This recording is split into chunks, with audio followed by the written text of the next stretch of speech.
now, if that's okay. Right. So let's begin with looking at the Torah text. So we have the Sedra of the week, which is Emor, and it has a verse which has got many levels of meaning. So it starts off, it says, Ushmatem mitzvotai, you should guard my commandments, va'asitem otam, and you should do them, ani Hashem, I am God. Then it says, V'lo techalalu et shem kodshi, you should not profane my sacred name, v'nikdashti b'toch b'nei Yisrael, and I will be sanctified among the children of Israel, that means the Jewish people. Ani Hashem mekadishchem, I am God who makes you holy, who sanctify you. Now, that verse has a number of different levels of meaning. One of them is the idea of self-sacrifice for the sanctity of the divine name. The idea of, for example, in the Middle Ages, they would say to the Jewish people, baptism or death, and many times, not always, but many times they would choose death rather than baptism. So that is called self-sacrifice for the sanctification of the divine name. In many ways, the Holocaust as a whole is considered a huge example of this self-sacrifice, this losing one's life simply because one is Jewish.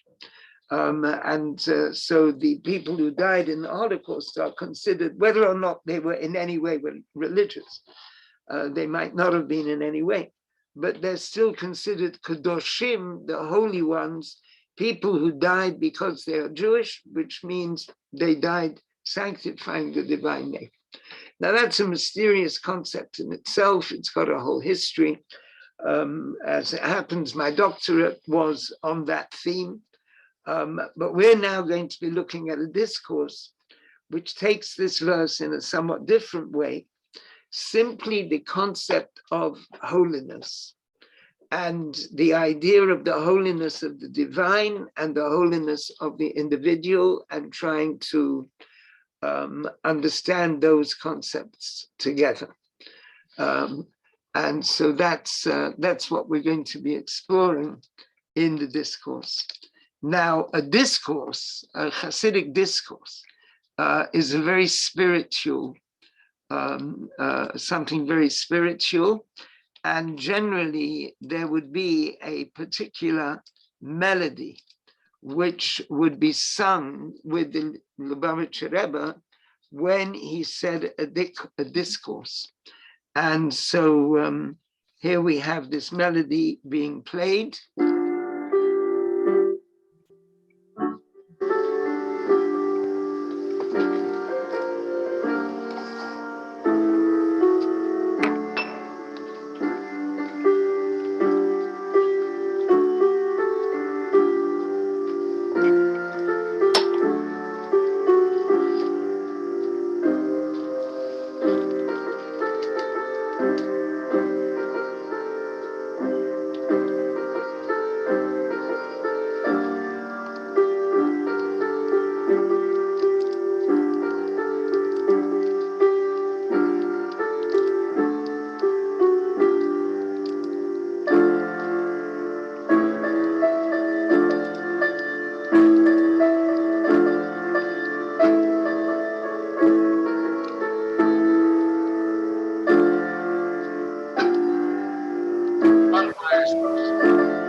Right. Now, I think you can hear me and you can see the discourse as well. Now, this discourse was originally said, so after that melody, the Rebbe would then say the discourse and people would memorize it and then later on write it down. And sometimes it would be prepared for printing and they would give it into the Rebbe and he would add footnotes or other things, change things around inside. And that's what's called an edited discourse. And so this discourse was originally said in 1965 for our Shabbat Parshat Emor, and then it was published in 1990, and it was edited then by the Rebbe. Now, v'nikdashti b'toch b'nei Yisrael. I will be sanctified among the children of Israel. Ani Hashem mekadishchem. I am God who makes you holy. Now that's what we just read in the text of the Torah. Now, the way in which these discourses work is that there is a chain of teachings. There's the Talmud, there's the Midrash, there's the Bible, there's the various other, the codes of law. And then there is a chain of Hasidic teaching, beginning with Rabbi Shneur Zalman, who is called Admor Hazaken, the old rabbi, and who lived he passed away in 1812. So a book of his teachings.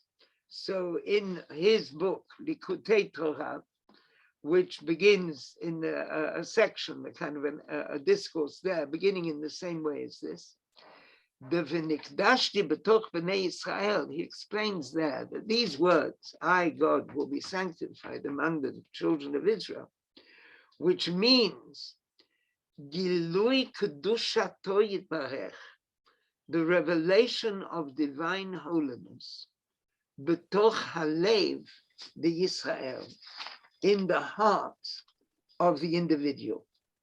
You could say it's the heart of the people, or it's the heart of the individual. So the idea that there is a spark of godliness inside the heart is a basic concept in these Chabad Hasidic teachings. And the question is how that spark of godliness, how that, which might be hidden, the spark of godliness might be concealed, but then sometimes it's revealed.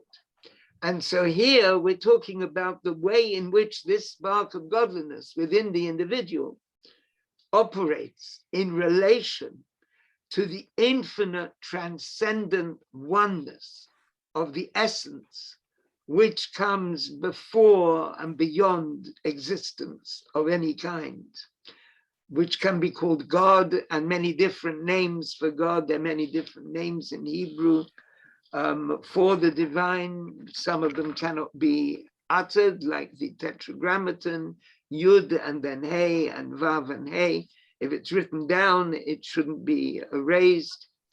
So there is the idea of God, the infinite beyond name.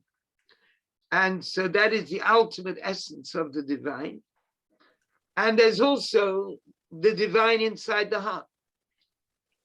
So what is the relationship there? Hu ba'ofen, so this revelation of the divine in the heart, hu ba'ofen is in such a way, de milamata l'mayla. It is reaching from below to above.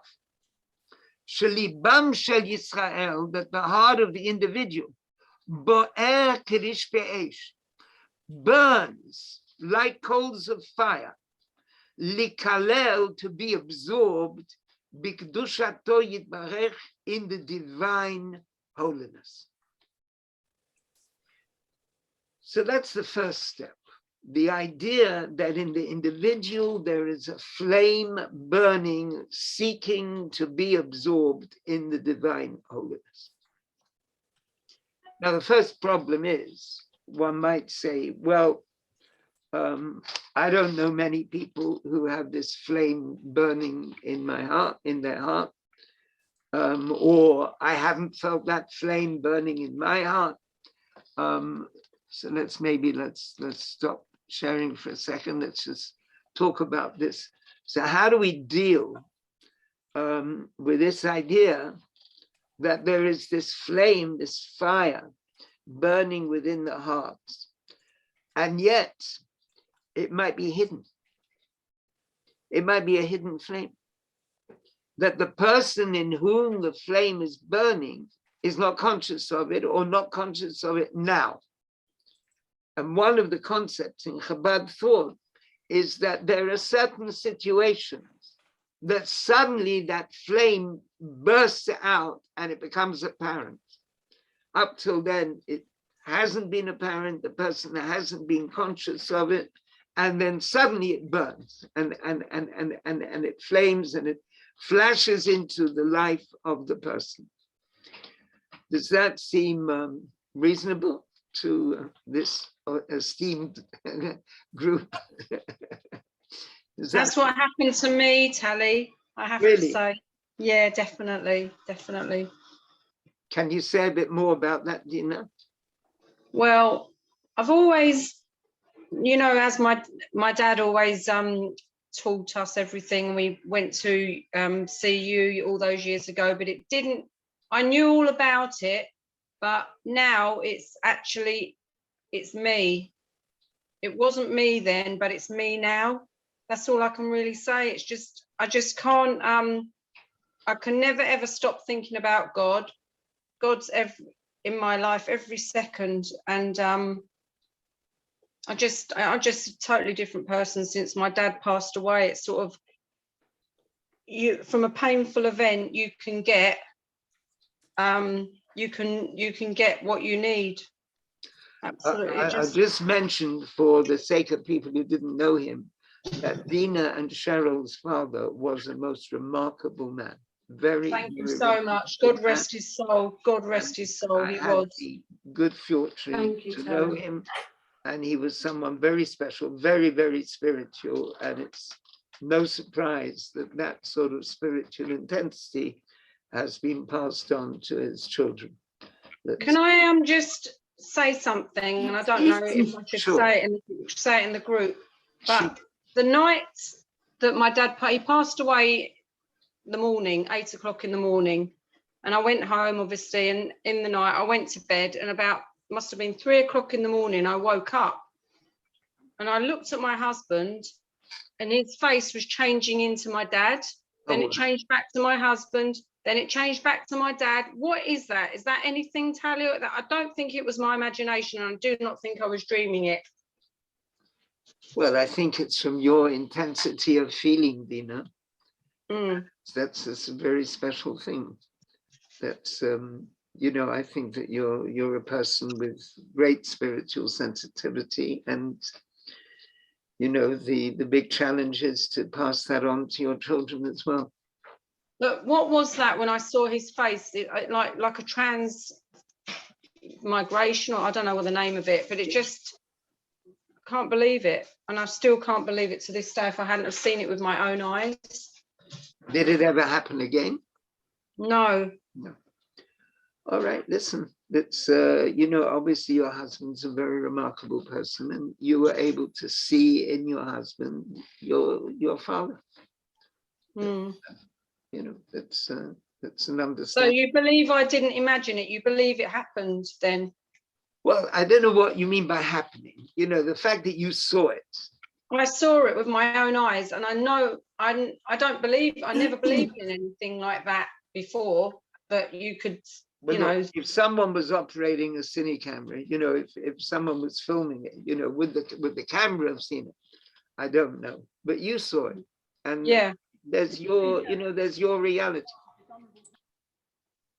We each live in our own reality, and existence is a jumble of different dots and dashes, and we see this pattern in it and that pattern in it. We sometimes see different realities. Two people can see. I was with Dad when he passed away. I was the only one that was there, and I said to him, Dad, when you get to the other side, please give me a sign. I know I shouldn't have said it, but it just came out. And that very night, he gave me a sign. All right. His hair was more angelic than it was in the hospital, but other than that, he looked like he was sleeping. And it kept fading in and out, like the face kept changing from my dad to my husband. So that was quite an amazing thing, and I just couldn't believe it. Well, look, I mean, all that goes to strengthen the idea that inside each of us, there's a very intense energy of holiness, and sometimes it shows itself and sometimes not. So are there any other comments on this idea? Shani?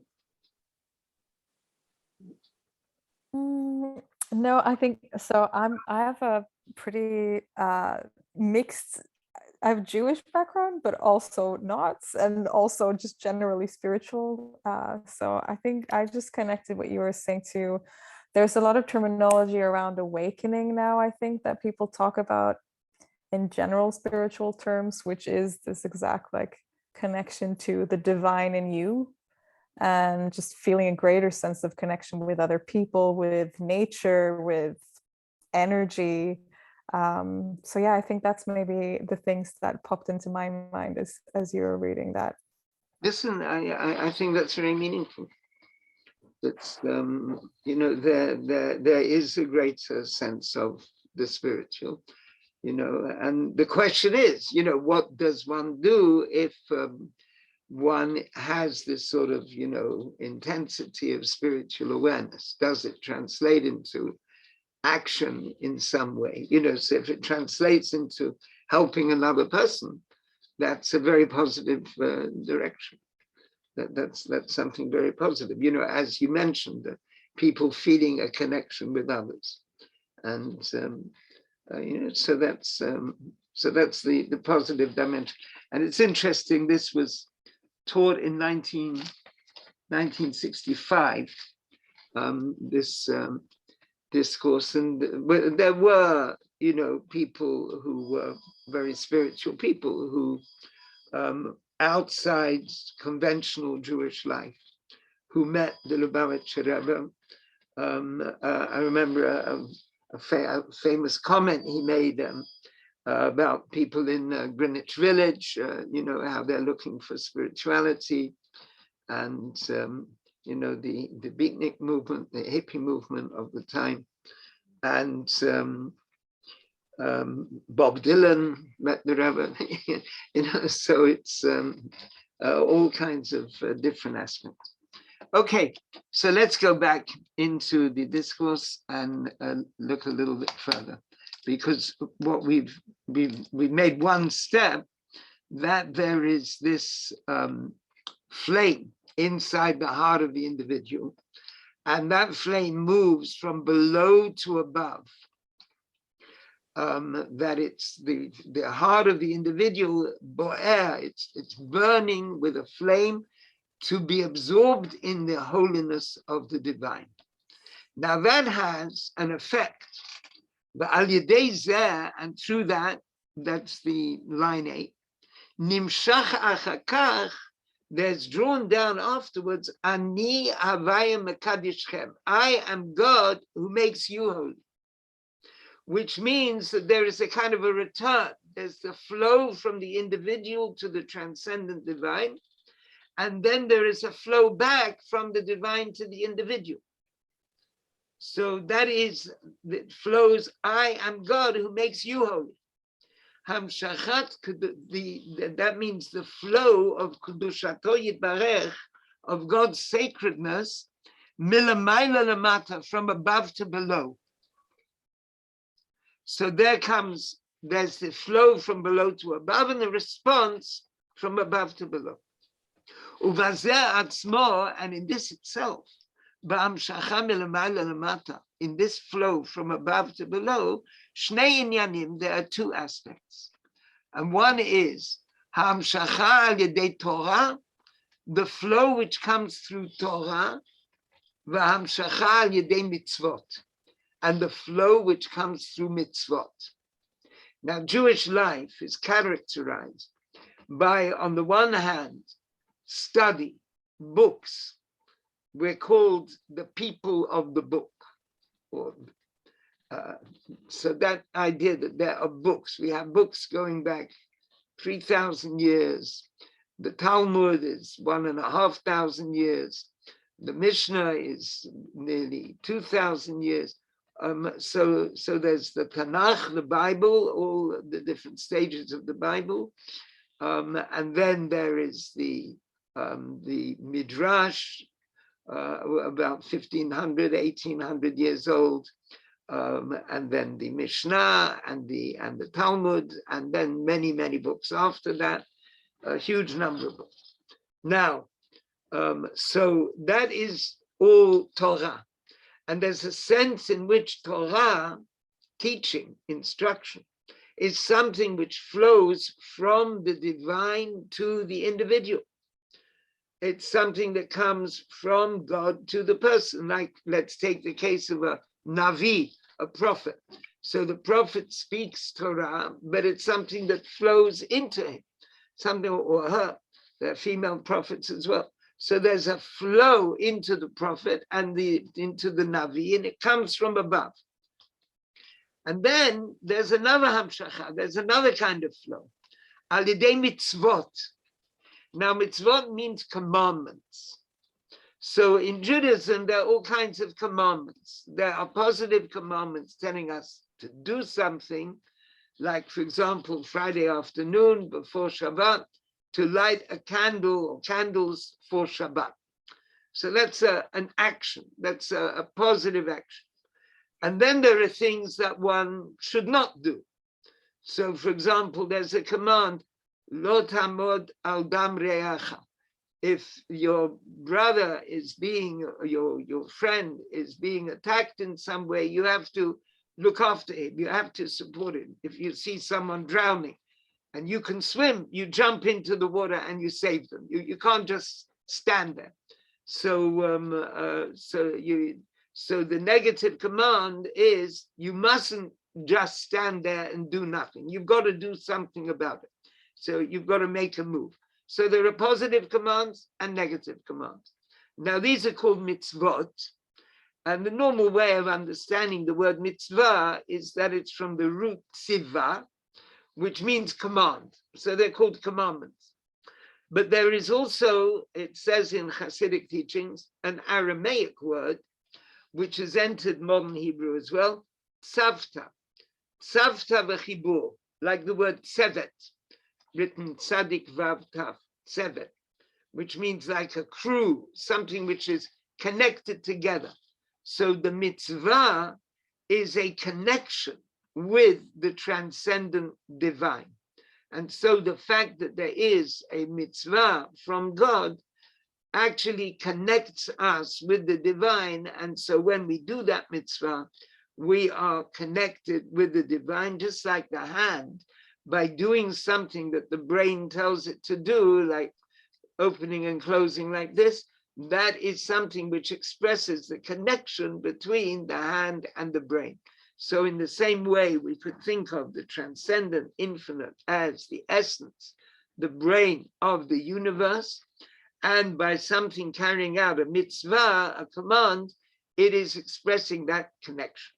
So here we have two connecting flows, the flow that comes from Torah and the flow that comes through mitzvot, and they're both seen as a flow from above to below.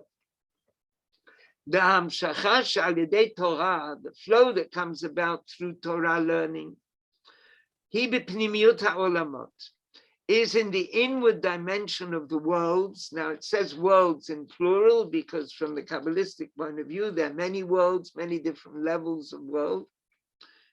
Beruchniyut, in a spiritual way, because there are spiritual dimensions of world. But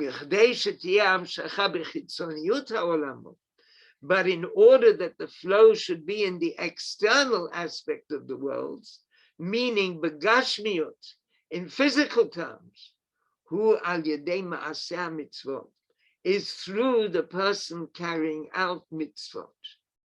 So there we have the flow which comes from the individual to the divine, is from the flame inside the person's heart.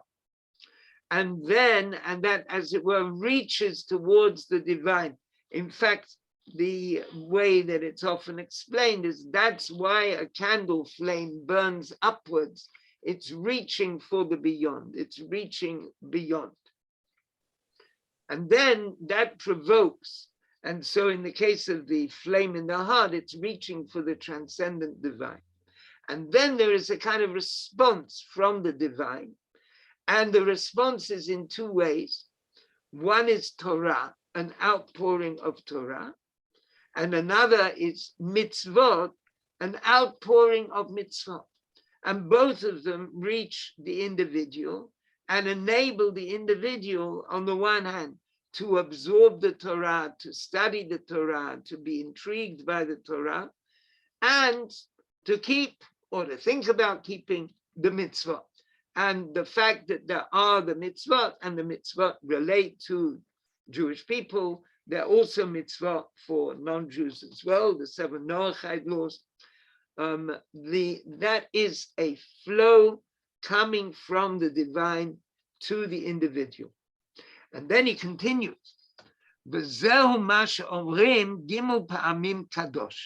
that is why we say 3 times Kadosh. Now there's a famous verse from the prophets. Kadosh, Kadosh, Kadosh. Holy, holy, holy. Hashem Tzvakot is the Lord of hosts. The whole world is filled with his glory. Now that holy, holy, holy 3 times is in the prayer book. It is said at various times in the prayers. And so here there's a focus on this 3 times holy. The Kadosh Harishon, the first Kadosh, the first word holy, Hu ha'ala milamata l'mayla, is like elevating from below to above. That means the flame from the individual reaching upwards to the divine. The Kadosh Hasheni v'Hashlishi, and the second and third holy, Heim amshachot milamayla lemata. They are a flow that comes from above to below, al yedei Torah, by means of Torah on the one hand, v'al yedei mitzvot, and through mitzvot on the other. Now, I wonder if we can just try and digest this for a minute. Hi, Eleanor, in Bristol. Hello, no, Penzance. Penzance. Oh, I'm sorry. Worse than Bristol. I wish I was somewhere where there was a shul. But yeah. Right. Thank you. Sorry, I came in late. I've had a family emergency here. Oh yeah. I hope everyone's all right. Yeah, Baruch Hashem, it'll all be fine. Right. They're fine. Good. So let's just try to digest this. There's the flame in the soul reaching towards the divine, which sometimes is revealed. You know, sometimes the person becomes conscious of it. There's certain situations that it suddenly emerges.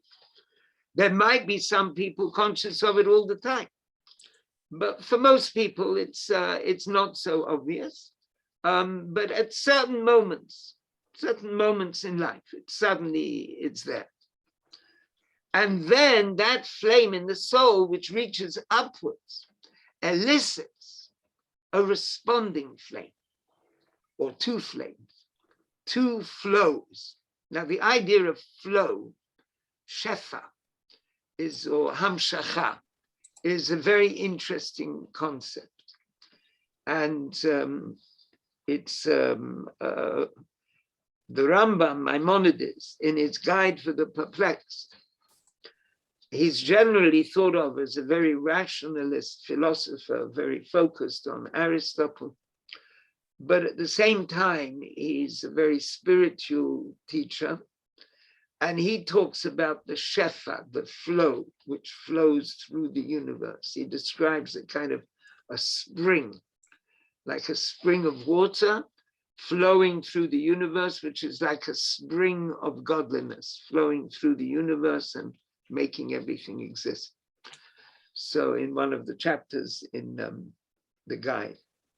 So so this idea of a flow is a very interesting one. And it means that Torah, such as, for example, the Torah we are studying now, that these ideas and these concepts, they go back to earlier teachings like Kadosh, Kadosh, Kadosh was holy, holy, holy, was said by a prophet. I think it's Isaiah, 2,500 years ago. And that teaching and the meaning of it is being explored by later teachings. As we'll see, there's the Midrash, there are different ways of understanding it, and different images to try to understand it. The Kabbalists express one thing, the Midrash is something parallel, but expressed in a different way. So here we have this flow coming from above of Torah and of Mitzvot. And the idea that we are actually living in this sort of interchange with the divine. That's, I think that's one of the things that we can see from this passage. We're living in a kind of interchange with the divine all the time. And whenever we pick up a text, a Torah text, we are linking to one aspect, which is said is the inner life force of the world.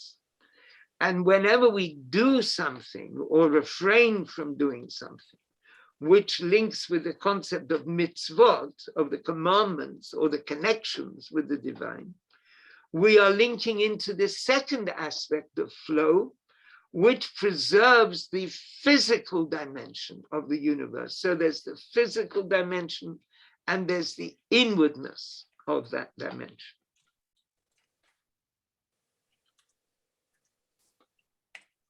I'm just wondering, Shani, whether the inwardness, the inner dimension is something significant for your wonder project, helping people be sensitive to the inner dimension. Yeah, I definitely think so. I mean, I think it's relevant to any project, but definitely to mine. Yeah, I mean, I think if you want to help people, you have to first connect to yourself. So you definitely have to look inward and be aware of yourself and be aware of what you're receiving, whether it's from the divine or from other people, or from yourself or your own reaction. So yeah, the inner is very relevant. Mm. And then there's the way that we actually interact with other human beings, where a lot of mitzvot apply, how to behave towards another person, how not to behave towards another person, the positive effect of the good and avoiding the negative effect of the bad. That's once we're interacting with people, that all becomes very significant. And so in a sense, that's creating the outer dimension of our lives. So there's the inner dimension, the outer dimension. Okay, any comments from anyone else? Eve?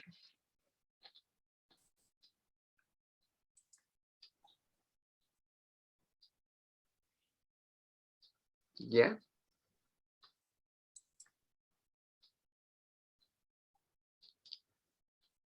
Eve, you've unmuted yourself, but I can't hear you.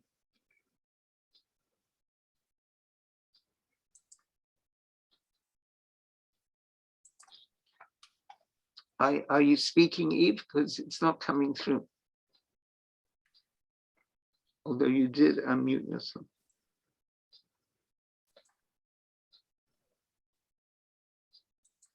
Can't hear. Sorry.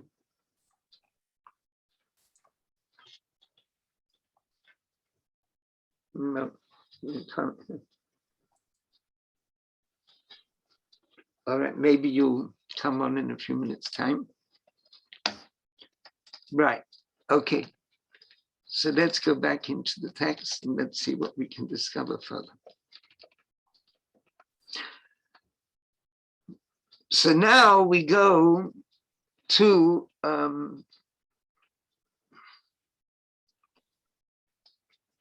very Kabbalistic passage, actually. Now, the thing is, I think I'm going to try and express this in terms of a diagram. So 1 second, can you see this diagram of the Syrah at the moment? The diagram of the Syrah. Okay, so let me try and get that. I'm going to try and get the diagram of the Syrah. Right, so let's make it a bit smaller so that it'll fit into the page. Oops.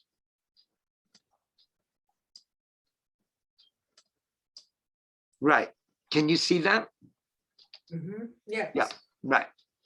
Okay, so here we have a diagram of the divine Syrah, which is a sort of central theme, a central theme in the Kabbalah and Hasidic teachings. The Zohar revolves around the idea of the Sfirot, although it very rarely speaks of them openly, but it uses sort of metaphors like the sea and the rivers flowing into the sea, things like that. Now, we have the different Sfirot, and the idea is that from the infinite, from Ein Sof, above, there is a flow which flows downwards, and it comes down, down, down through wisdom, understanding, chokhmah, binah, da'at, and then into chesed, kindness, gvura, severity, rachamim or tiferet, mercy, then netzach, victory, submission, or yesod, dedication, into malchut, which is the feminine, and also meaning kingship, which relates to the next dimension downward. And what we're focusing on here is the concept of keter, the divine will, ratzon, which is also called the crown, and it doesn't have the Hebrew word here, keter, but this is called the crown. And if we see this is a kind of a flow of godliness into the worlds, it's a kind of a pattern of godliness which fills everything, and everything is in this pattern in certain ways. The human being has this pattern as well. It's as if these wisdom, understanding, and knowledge of the mind, and then kindness and severity are the emotions, and so on. And it comes down through into the connection of the masculine with the feminine. So this is all the process of life. And what it stresses in this part of the discourse is the idea of keter. Now, keter is at several different levels. We have keter, crown, at this higher level. And we can also think of keter, like for these 6 blue, what I put in blue just to, for the diagram. These blue spheres, they also have a quality keter. And kingship, the feminine, also has a quality keter. And the point about keter is that keter is the beyond. And in fact, one of the ways this is understood, it's as if these spherot are in a line coming down, whereas keter is like a crown which surrounds. The crown surrounds the head. And so keter is an aspect which surrounds, and even if it's at a lower level, it surrounds that, or it might be at the level of kingship, the lowest level, but it surrounds that as well. So keter is a point of surrounding. And so if we go back into the discourse, that's what he's explaining here in a rather complicated passage.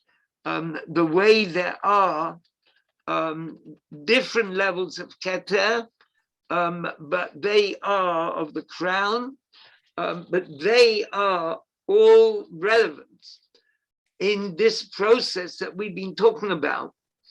Because whether it's the person yearning for the divine, we're yearning for the beyond. And if it's the response from the divine, like the Torah comes from the beyond. And if it's the mitzvot also come from the beyond.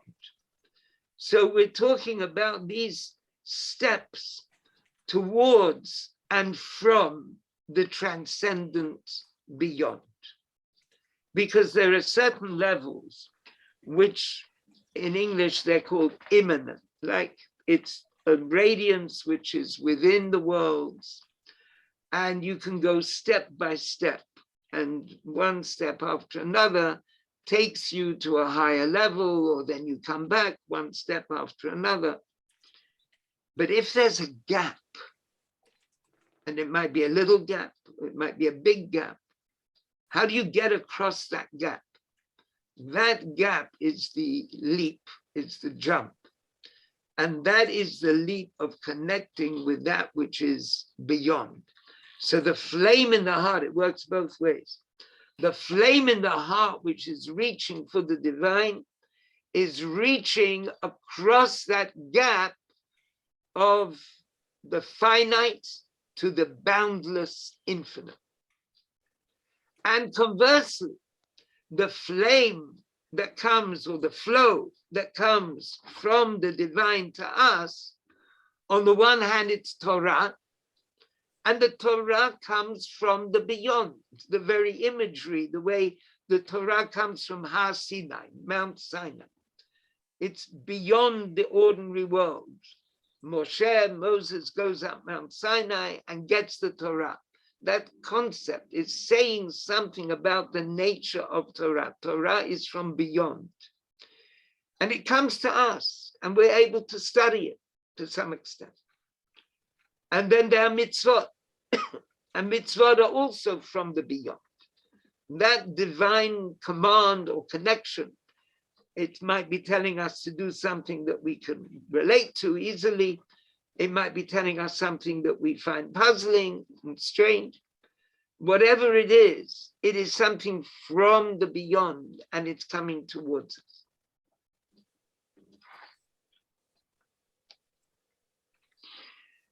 Now, this sort of rather complicated Kabbalistic passage that I've just tried to explain rather than read it word for word, he now comes to a passage in the Midrash. Now, the Midrash is you see, you have the biblical teachings. Very often they are mystical, they are prophetic, they have images of all different kinds. And then we have the Mishnah, which is full of instructions about how one is supposed to do something. The very beginning of the Mishnah, from what time does one say the Shema? So there's the idea every evening one is supposed to say the Shema. And the question is, what time does one start saying the Shema? Till when does one say the Shema? So the Mishnah is largely about practical action. The Midrash operates in a different kind of way. The Midrash is roughly the same age as the Mishnah, but it operates in a different way. It tells stories. It gives all kinds of imagery. And here we're going to look at a story from the Midrash. Now, this is about, the Rebbe is commenting on a discourse by Rabbi Shneur Zalman, the first Chabad Rebbe. And so in his discourse, he continues, B'zel madi itaba midrash. That's what we learn in the Midrash. Be'inyan gimel pa'amim kadosh, about the 3 times kadosh, holy, holy, holy. Mashal livnei medina. It is a mashal. There's a parable. Now the Midrash often starts off like this. There's a parable about this and a parable about that, and they present a story. So there was a country with the population of the country. She'asu shalosh atarot lamelech. They made 3 crowns for their king. And they donated the crowns to the king. It was a big event. What did the king do? He put on his own head one of the crowns, and two of the crowns he put on the heads of his children. Now, his children and the people of the country are like the same people. It's so the people of the country gave the king 3 crowns. One he took for himself, and the other 2 he put on the people of the country. Kach b'chol yom, so in the same way. Oh no, it's slightly different. Wait a minute. No. That was not accurate what I just said. The people of the country are one group, and the children of the king are another group. So the people of the country make 3 crowns for the king. The king puts 1 on his own head and 2 on the heads of his children. The princes, he's got a family of children, and on those heads and their heads, he gives them the other 2 crowns. Kach b'chol yom, thus every day. Ha'elyonim machtirim lifnei hakadosh baruch hu. The upper spiritual beings crown God with shalosh kedushot, with 3 times holy, holy, holy, holy, and they are like 3 crowns. Ma hakadosh baruch hu oseh. What does the Holy One, blessed be Him, do? Notem b'rosho echad, he puts 1 on his own head, so to speak. Of course, you know, the idea of anthropomorphism, that God has really no form, and this is, this is anthropomorphic imagery, because obviously the parable is about the divine. So we have to understand that the Midrash is talking in metaphors. So notem b'rosho echad, he puts 1 crown on his own head, ushtayim b'roshan shel Yisrael, and 2 crowns on the head of the Jewish people. And that's what it says in our verse that we began with. Ki kadosh ani, I am holy, and therefore v'hit kadishtem, well, it's not actually our verse, it's another verse. V'hit kadishtem, you should make yourselves holy, v'yitem kadoshim, and you will be holy. So that's the idea that I am holy. Let's just check this. This is from, just trying to see where it's from.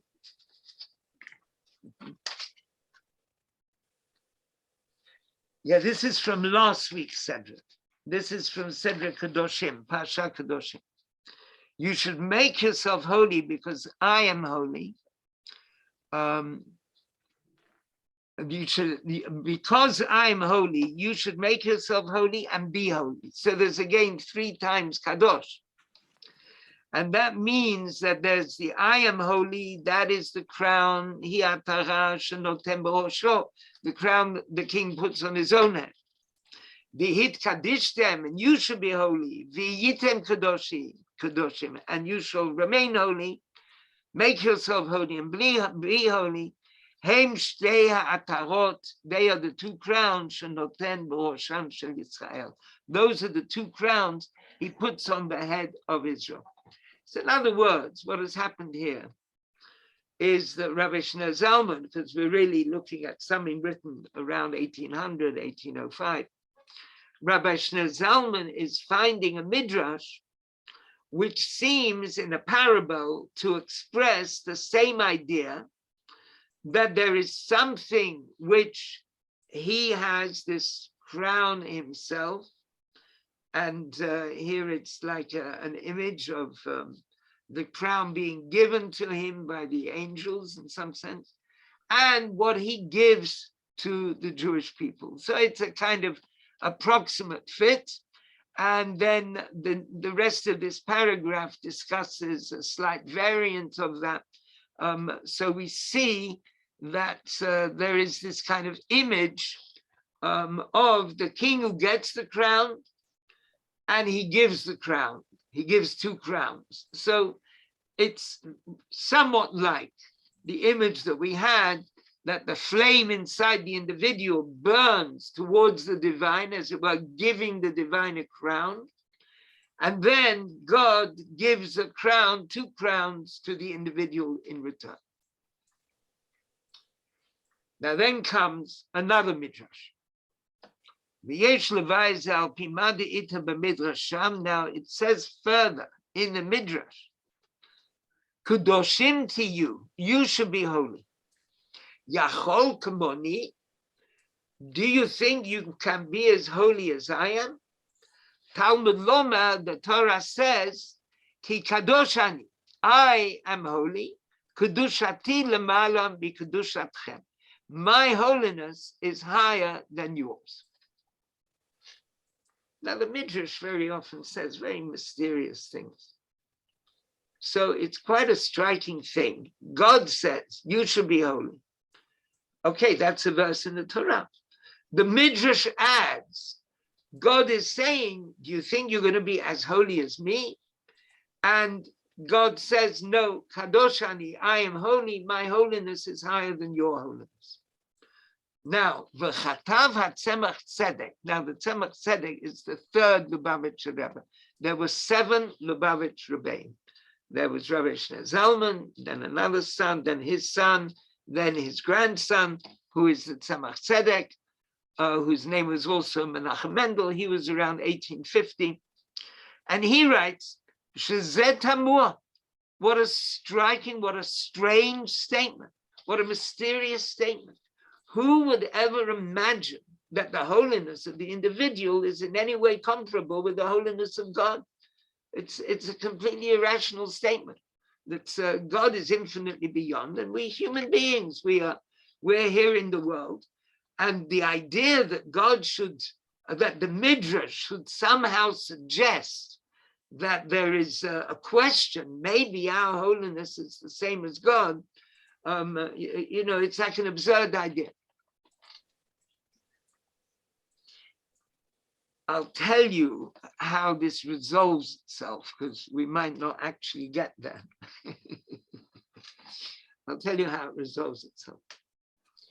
Is that there is a sense in which the very person who doesn't feel the burning fire inside them, right? There's some people who feel the burning fire. They feel spiritual, they feel holy, they think about God, they're religious, yeah, in quotes. And then there are people who aren't. They can, don't give me that stuff. They're not interested. What it's going to say in a sort of very elaborate way, but what it comes out to is that in fact there's a kind of an implant of the divine ticking away inside that person who denies it. And that is actually a holiness, which is a divine holiness. Because it's hidden, perhaps. I mean, the discourse doesn't exactly say this, and I'm using a little bit of poetic license approaching this discourse. It's extremely complicated. I was discussing with Rabbi Lou. Rabbi Lou can't come this evening because he's at a parents' meeting in school. But I was discussing, it's a very complex discourse. But what it seems to be saying is that precisely in the individual, where this is completely hidden, there is this divine implant, which is suddenly possibly going to flash into energy. And at that point, in fact, there is a similarity to the divine. It's something really from the divine. It's a bit of the divine. It's a little bit of the divine inside the person. And so that raises the question, is the holiness of the individual the same as the holiness of the divine? Well, no, it's not, because God is higher and so on, but it raises the possibility of the question. And that's really the deep teaching of this discourse.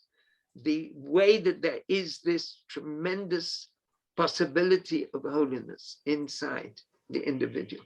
So that's what it's sort of working towards. Now, before I look back in the text, are there any comments that anyone would like to make? Agnes, you've been very quiet. Yeah, I find it very difficult. You say that it is complicated, and I agree with you. And I find it very, very difficult. So I'm listening and not really understanding very much. But I promise you, I'm listening quite attentively. All right. Well, if we take the basic theme, that there is. Tali, I don't begin to understand even the difference between the Torah, which is one of the things, and the Mitzvot. Well, the Mitzvot is you describe this as commandments. Well, the Torah includes the commandments. So, what is the difference between the Mitzvot and the Torah? If both are commandments, I already don't understand that. Okay. And then there are lots of things which I don't understand subsequent. Okay, well, let's start with that. That's a very good question. You're very polite saying it's an ignorance question. It's not ignorant at all. It's a very sensible question. You're quite right. It's a very good question to ask. The Discourse could have asked it itself. The commandments are in the Torah. The Torah has all the 613 commandments. Do this, don't do that. The only thing is, in Torah, there are many other dimensions. The Torah begins with an account of the creation of the world, and then about Cain killing Abel, and then about the floods, and then about Abraham and Syrah, who didn't have any children, and then at the age of 90, she had a baby. And then it goes on into the life of Abraham and its children, and how he had Ishmael and he had Isaac, and then Isaac had Jacob and Esau. And there's a whole lot of material there, which the Kabbalists might explain in this way, and the ethnographers will explain in another way. There are all kinds of different ways to understand the Torah. In the Torah as well, there are the mitzvot, but it's describing many things. Then we have the oral Torah. Now that's also Torah, like the Talmud or the Midrash. And the Talmud is full of all kinds of images and discussions. It's not just the rules of the mitzvah. When we look in the Code of Law, or the Rambam, Maimonides, Mishneh Torah, there it has, these are the rules concerning Shabbat. These are the rules concerning Kashrut. I understand. So, but that means that here is the Torah, which includes mitzvot, and here is mitzvot. So I can't say that they are two different things, because one contains the other. That's true, but the mitzvot, the way they are in the Torah, for example, the written Torah, they're only there in very, very, just an outline. And then the Talmud fills in the outline more. And then finally, the Code of Law makes it clear what they actually are, how to do it. So it's a distillation, as it were. Yes. Wow. So you could say that the wine comes from the grape, and you can distill the wine and get brandy. Does that work? Yeah, thank you. All right. Okay. And so what we've got is the idea that there is a to and fro relationship between the individual and the infinite. And there's the movement from us towards the infinite and the movement of the infinite towards us. And it's there in an inward dimension and in an outward dimension. So it's as if the person, the divine, and the universe are a little trio, as it were. And each one of us is that. We're part of that trio. Okay, any other points from anyone? Shani? I also had a question on the diagram that you showed where the feminine was at the bottom, but where did the masculine sit, or are those are the polarities in a lot of other types of teachings? Is it the same here, or how? Yeah, I'm Right, just let out me of curiosity. So we have this is the crown at the highest level, and kingship is at the lowest level, but there's a sense in which this becomes like a circle, the crown of kingship, because kingship wears a crown. And so the feminine, in a sense, is at the lowest level, but also at the highest level. So there's a famous verse expressing that. Eshet chayil et ateret ba'ala. The woman of valor is the crown of her husband. And so this dimension is like the husband, like the male, with a flow downwards. And then there's the female, and there is a double response. The diagram doesn't show it, but from the feminine, there is a reaching upwards to the masculine as well, which is actually what we've been exploring, the way in which the flame, we are positioned at the level of the feminine in relation to the divine. Whether we're men or women, we all have this quality of the feminine in relation to the divine. And we reach up to the divine, and then from the divine, there's this double flow, which comes to us. Yeah. Okay. Yeah. Thank you. Right. Dr. Tali, I think I missed a little bit. I didn't hear the part where how we express the flow from us. How is that expressed? That's a beautiful question. You see, it can be, so Chesed's asking, how is the flow from us expressed? Well, one way it might be expressed is a yearning in the heart, a yearning for the divine. Or it might be expressed in the way that a person makes some kind of step forward in their life. Now, I'm wondering if Chesed has the question that one could well ask, that the mitzvah or the Torah, you see, one way that we express our connection with God is by studying Torah and keeping mitzvot. So is our study of Torah and keeping mitzvot, is that a step from us to God or from God to us? And in a sense, it's both. It's both. So that's the ambiguity of the step, the burning, the yearning from us to the divine. Because we may well express that, let's say, in deciding, I'm going to do something a little bit extra. I'm going to light candles for Shabbat on Friday afternoon. So the person is making a step forward, a step upward. But that itself is a mitzvah. And so the discourse doesn't explore this ambiguity, but it could well be that somewhere else there's another discourse that does. It's a very, very profound question, Chesed, if I'm understanding properly what you mean. Yes, yeah, thank you. Thank you. Yeah, that's a very beautiful question. Okay, anyone else? Anything? Okay, let's go back a little bit to see the discourse.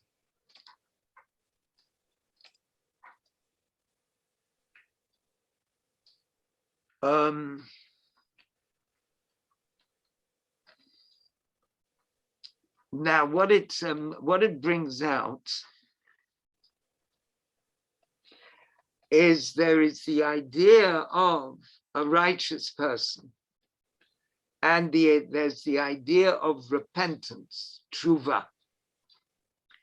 Now, tshuva is a very powerful dimension in life and in Hasidic thought.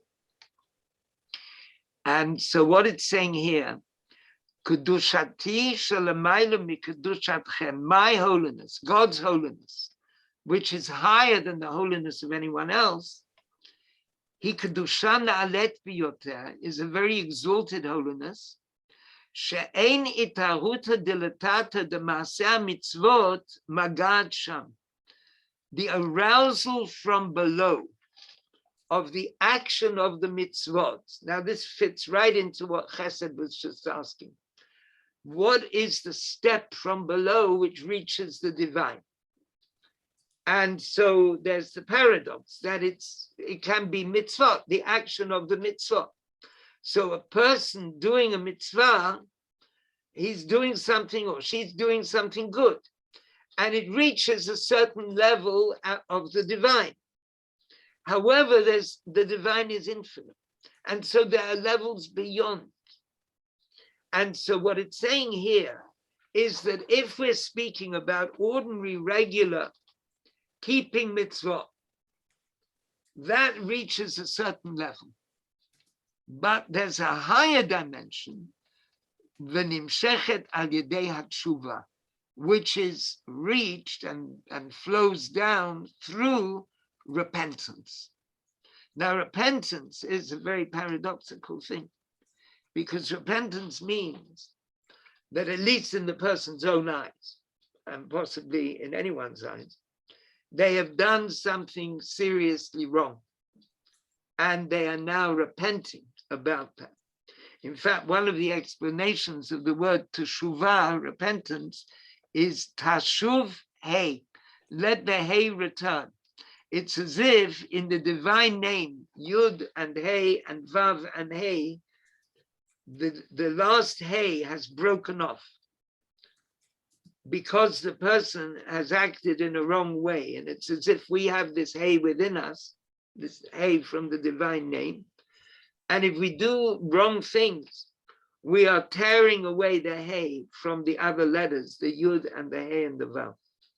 So Teshuvah is Tashuv Hey, is getting the Hey back, make the Hey return. V'zehu ma she'ba'alei teshuvah, and that's why repentant people who have done bad things, and then they change. Heim lema'ala mitzadikim gemurim. Now this is a famous statement in the Talmud, that they are higher than the fully righteous.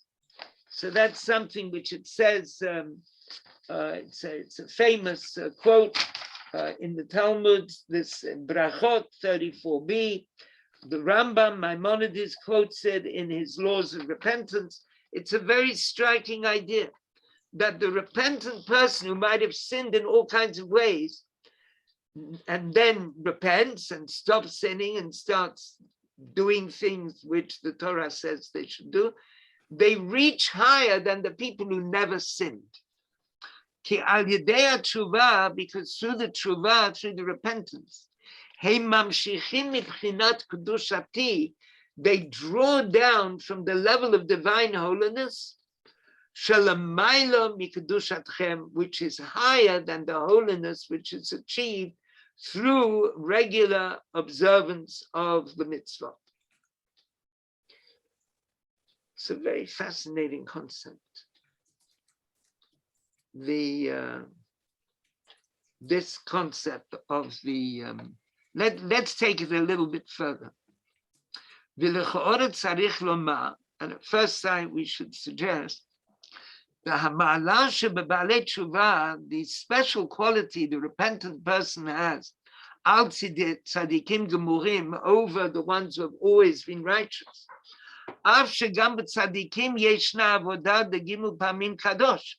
Even though the tzaddikim, the righteous people, they have this thing of the 3 times kadosh, but nonetheless, the repentant person reaches higher. Why? Shahagilui de kadosh rishon, the first kadosh in the tzaddikim, who be'ofen da ha'ala l'mayla, is the tzaddik is yearning to go upwards.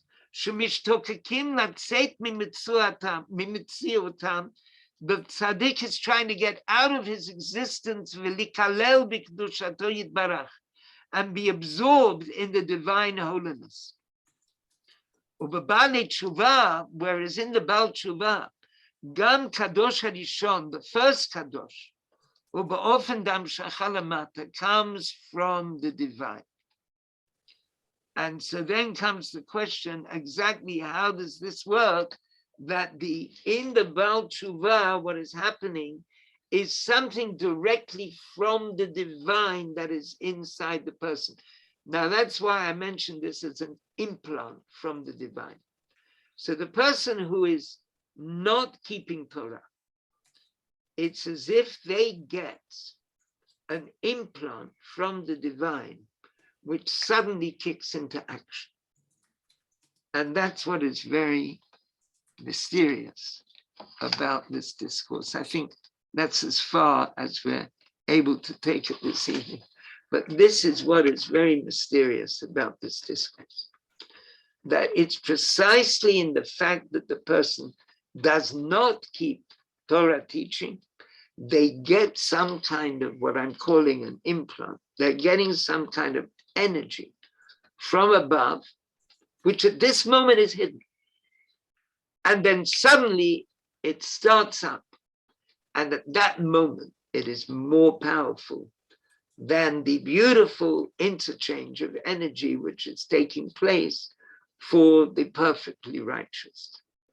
And so in that sense, we have a kind of a vignette of the nature of the Jewish people, where some are keeping the Torah and others are not keeping the Torah, but all are in some way in this intense interconnectedness with the infinite divine, the divine in the heart, the divine from beyond, the flow from the divine to each person, and the way that ultimately from this, the Jewish people as a whole will be able to inspire the world to live a life of holiness. Okay. So does that bring us to, does that encourage us to keep hoping where, where someone close to us is not yet from, and yes, absolutely. I would say that's one of the effects of this discourse, is to make one look in a very positive way at anyone who is not keeping the Torah. Yeah. And not to nag them to death. Don't nag them to death. Over-functioning Jewish person, yeah. Okay, right. So work very hard on not nagging them. Because the trouble is, when you get joy from Torah and Mitzvot, it's impossible not to enthuse about it. I find that I can't not, isn't it amazing? It's going to be Shabbos, and it's just, and of course to people who are listening, they feel that you're putting pressure. I hear what you're saying. It's very, very difficult. It's very difficult. It's a real struggle. I've got people say, how are you, and they think they're going to have half an hour on my health, and in fact I'm actually, because I'm looking around for something to light me up, and I know Shavuos is coming, so I'm not thinking about but that then it doesn't come across well at all. It doesn't come across well to them, and it's so hard. Well, look, I think that if the basis of one's relationship with other people is love, then, even if they say, oh, she's off on her thing again. Yeah. But if it's with love, then it's, it's not negative. If it's not with love, God forbid, then, this is what Isaiah was very bothered about, religious people saying to other people, Kidashticha, I'm holier than you. And that's like the malady of religious people, thinking they're holier than other people. And And it's fascinating that this discourse is saying, yes, all right, you're a very religious person. Well, you should know that the person who's not religious has got this tremendous power, which is just waiting to be revealed, higher than yours. So, yes. And I've just witnessed somebody who would sort of swear blind he's not religious at all in any way, though he's very proud to be and happy to be a Jew and affirming of that, but he's not. He would describe himself as not religious, and he was faced quite recently with a very, very testing situation, a very difficult situation, which could easily have brought out the worst in anybody. And he not only handled it amazingly well and kindly with the people involved, but he went the extra mile with them. And I'm looking at him and I'm thinking, you think you're not a good Jew? You know, you think you're not religious, and yet everything in him there is honoring HaKadosh Baruch Hu. Everything was in that was, you know, quite an exceptional response. Well, that's very beautiful. Thank you for sharing, Eleanor. Yeah. Okay, with the help of Hashem, we'll meet in a week's time. Thank you, Chesed. And thank you very much. And Nicole has left, and she's our hostess, even though, it's on Zoom. And Shani, thanks very much. Lovely seeing you. And I hope you manage to come again. Yeah. Thank you. You, Tali, and everybody. Tali, yeah, thank you for getting through. I have to go out as well. Right. All the Bye. Bye. Bye. Bye, Ruth. Bye. Take. And Dina and Sarah, all the very best to you. Thank you, Tali. So enlightening and wonderful, Help of Hashem. as always. Thank you, Please, Tali. All the best. Yeah. Bye. Good night. Good night. God bless. Tina.